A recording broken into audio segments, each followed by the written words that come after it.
but they don't actually know how to implement circularity or how to implement innovation inside their businesses. They're really struggling with that. And the problem is also that we don't have a principles at the organizational levels how to integrate or how to be innovative. And so that's why, or they don't have actually a capacity, so that specific recommendation would be that each business who wants to start a circular economy, first they should review their internal processes and also the products or services they are providing, and they try to integrate principles of the circular economy, or just a little bit of them. At the beginning, of course, you won't have your whole business circular, but you have to do it step by step. And also to review actually their strategies, because you have to have a top-down agreement usually when it goes for a company. And of course to explore new business models. I've seen so many nice circular economy business models. For example, there was a startup, maybe some of you heard about it.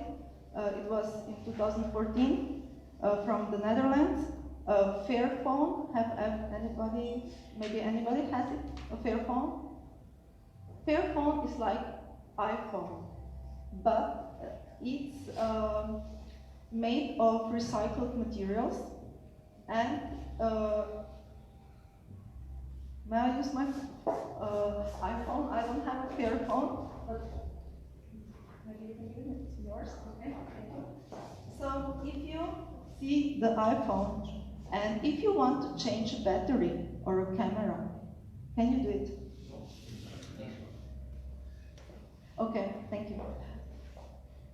The Fairphone has a possibility that you can change anything what you want inside from the front display or camera or battery or I don't know frame or whatever you want without a screw, only with your fingers.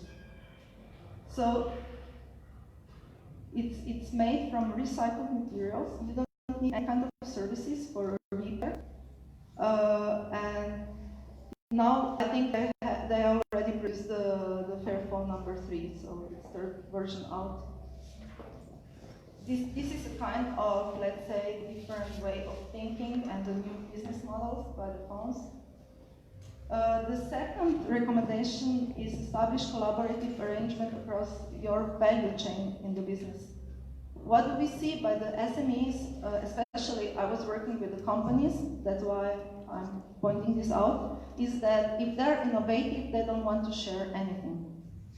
They keep all the information about the innovation for them. They don't want to share it neither with the external experts or consultants, no way to share any kind of information with other businesses, and this is not a way to create a value across the supply chain to actually become more circular. So what we would like to see is promoting knowledge exchange between various stakeholders who are your businesses working with, and also to experimenting with new types of a collaborative partnership. What is important, or as I see as a kind of jump by the European project, is I don't know how well you know the Horizon project. They are very innovative oriented, very research oriented. And the idea is now that in each Horizon 2020, at least one NGO should be included. Why? To get the contact to the stakeholders, to get the contact to the broader audience. And this is really an opportunity for the NGOs, because I know that here are many of them. European Commission would rather see proposals which are not only consisting of the partnership between the high-tech or SMEs or companies and universities and research institutions on the other side, but also including NGOs, and now even they're fostering in some latest calls were actually directives to include at least one partner not from the EU 28, meaning outside the European Union, which is also an opportunity to build a broader partnership. And another recommendation is to assess and disclose the environmental and social benefits of your businesses. Let me know. Thank you. So actually, what do we see is the problem how to measure environmental and social impact within the company or NGOs or of your products or your services.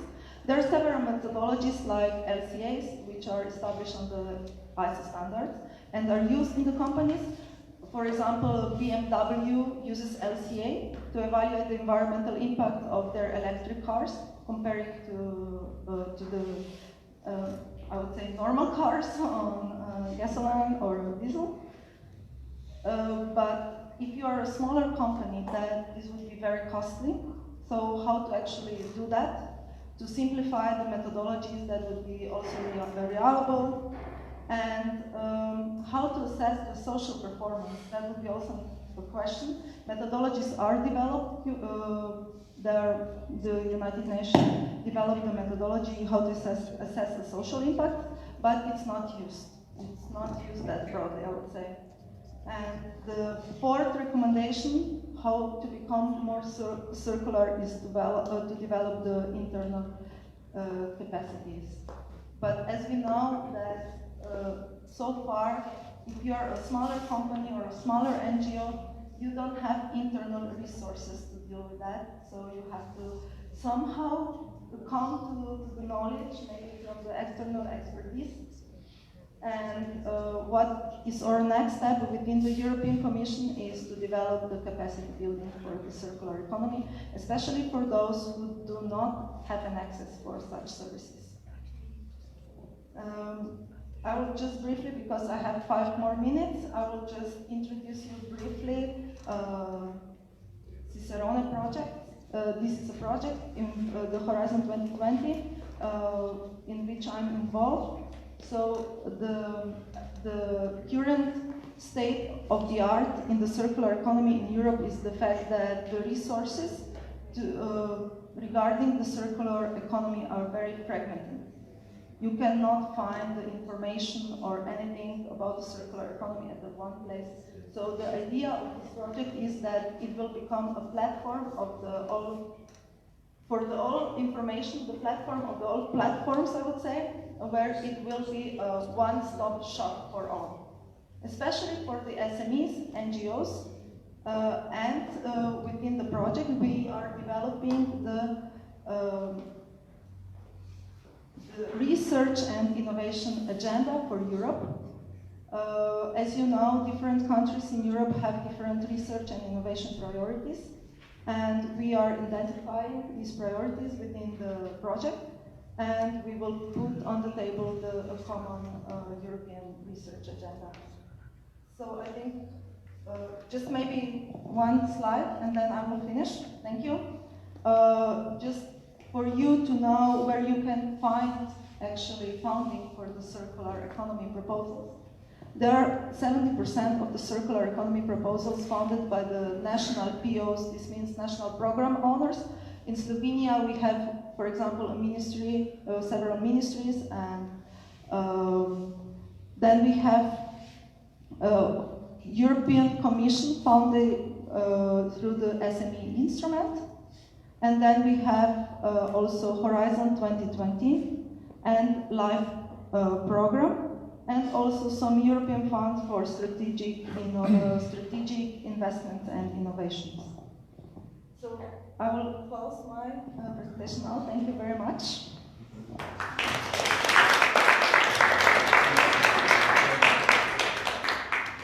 All right.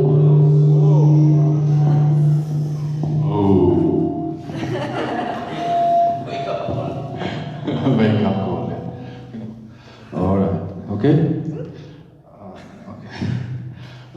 Thank you, Rebecca. If I would know that your last slide is about where we can get money, I would give you more minutes. So, but it's, I think it's fair enough that we got a taste where and what we can approach.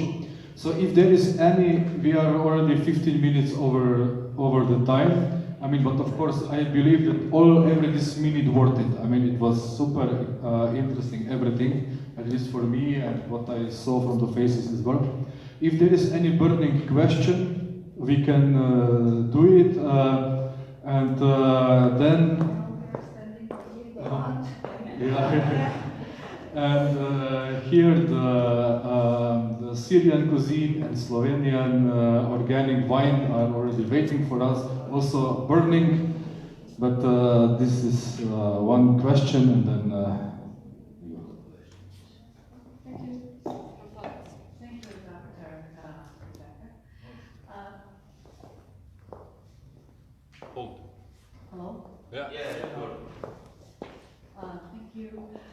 Actually, in your presentation, you mentioned more about how the business model should accept the cycling economy.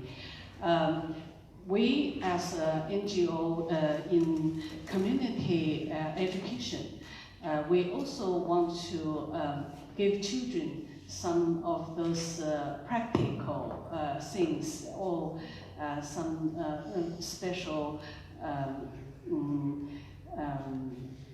practice that they can learn and they can do in communities. Do you have some of those kind of idea or some case we can share with us so that we can do it in community centers? Thank you very much for your question. Yes, I will tell you now about one case in which I was working with my students.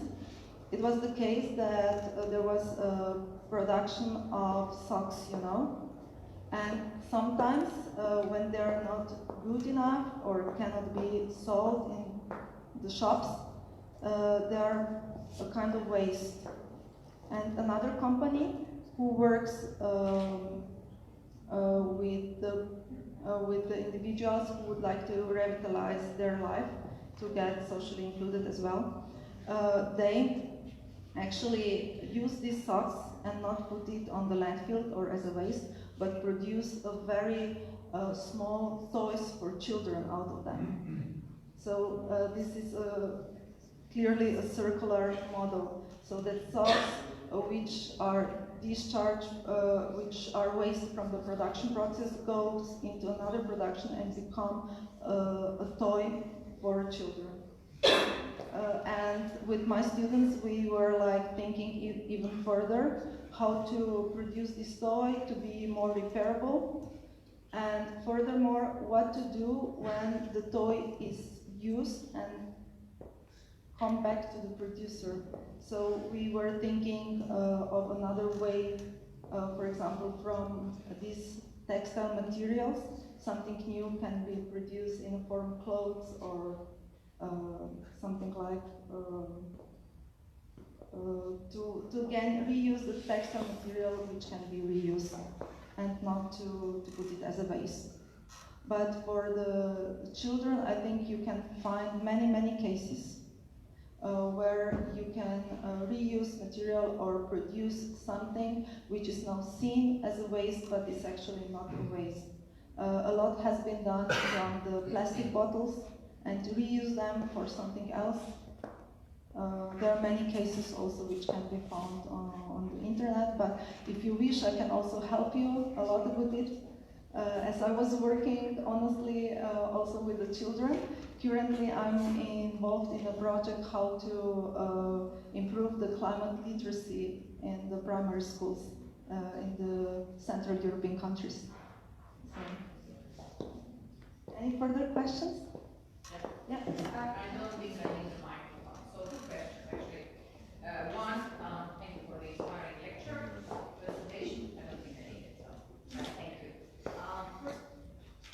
First thing is how much does Europe aim or try to learn from developing countries? Because we know that in many cases developing countries are perhaps even more advanced in this circular economy. So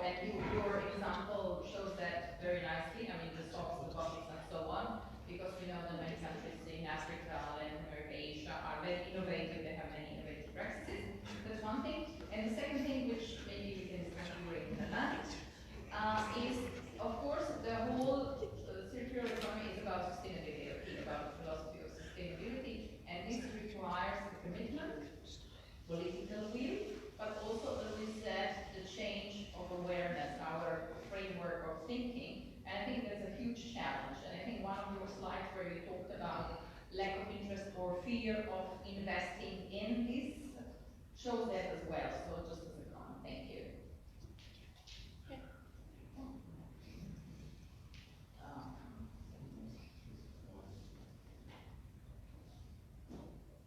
Yes, firstly to your second question, I agree there is a fear of investing the circular economy because it is not as a linear economy. As you said before, we live in a world of capitalism, and if you have a linear economy, your, let's say,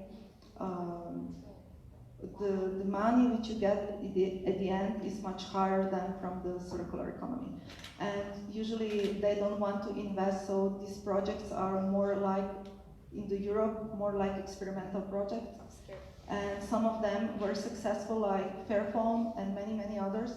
And what European Union wants to do is that circular economy becomes mainstream. But as I showed before, European Union clearly defined let's say the priority areas honestly I would say when we are involved in this, all 22 European countries are involved in Cicerone project where we are preparing the research and innovation, strategic research and innovation agenda for all the European countries. I can tell you that also partners are countries from Asia. So they are financing their participation in the project by themselves, but they are here just to get the knowledge, how to improve, how to make it better. So I think that European Union also considers the circular economy the other way around. But in my opinion, what they did is very important, that they are trying to foster that each European project include at least one partner from the developing countries to bring even more knowledge and awareness into the proposals. So that would be my answer. Any further questions? Thank you very much. No, Anything next further? Lunch. Okay, I don't see hands. I know there is still a lot of wondering, especially about the part of the financing. But we are staying here, we are not leaving, and no more talking. And thank you very much all for your patience and contributions and active participation, particularly, I mean. And now everybody welcome to the room here and for our networking lunch and for next, hour or two, we are here. And I hope that we will exchange now more views, more cards, more ideas. If anyone has a question about the financing of the project in the European Union, I'm evaluator of the Horizon 2020 and as well as Erasmus Plus strategic partnerships. So if you have any further questions, how to improve your proposals, you can ask me. Yeah. So We will later. Okay. You are still sitting, food is there. But